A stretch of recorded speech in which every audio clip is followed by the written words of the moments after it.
When you're black, you have to deal with so much crap in your life from other black people. It's a dirty, dark secret. I'm glad it's coming out. For some reason, we are brainwashed to think if you're not a thug or an idiot, you're not black enough. If you go to school, make good grades, speak intelligent, and don't break the law, you're not a good black person. And it's a dirty, dark secret, Anthony. Listen, I hate to bring white people into our crap, but as a black person, we all go through it when you're successful. This might upset some people, but I have to say it. I agree with Charles Barkley. As black people, we often show more hate toward one another than anyone else does toward us. This is a conversation we avoid because it forces us to confront hard truths about ourselves. But avoiding it doesn't make the problem go away. It's painful to admit, but while we focus on blaming other races for racism, we ignore the harm we do within our own communities. The most racism I ever experienced in my life came from people in the black community, from the time I was a little girl, because I was light-skinned, because I have light eyes, because I speak differently, because I'm educated. It was ridiculous. And if you go to my Twitter feed after the show, you're going to see all of the most disgusting, vile things predominantly coming from black folks. And I think that that's unfortunate. It's a sad commentary, and it's something that, Van may or may not disagree, but I can go based off of my own personal experiences, that is a very real thing.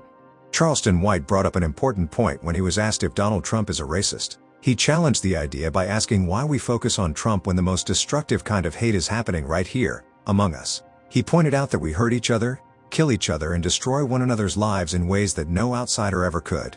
Yet, instead of addressing these issues, we blame Trump for promoting racism. It's as if we're using him as a distraction from the deeper problems we refuse to face. Why would you vote for a racist?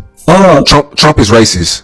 Why would us black people vote for somebody who clearly doesn't like black people? I'm racist. Me and black people are more racist toward black people than anybody in the world. With a desire, with the intentions, with the purpose, and the goal of hurting other black people like young black males. Our biggest threat in America is another black man. It ain't a racist white man. It ain't a racist cop. And that's for every black male. You're more likely to be killed by another black male who don't like you. Kanye West once said something that hits hard. We are the problem. And until we admit that, nothing will change. We've created a culture of blame, where it's easier to point fingers at others than to hold ourselves accountable. We demand accountability from everyone else, yet we refuse to look in the mirror and acknowledge our own role in what's happening.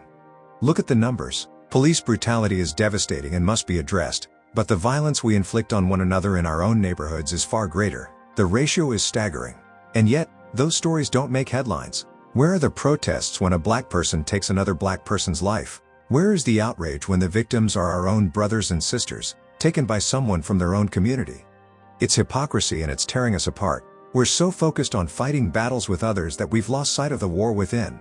If we want real change, it has to start with us. We need to love, protect, and uplift one another. The same energy we use to demand respect and justice from others needs to be directed inward. That's the only way we'll ever heal and move forward.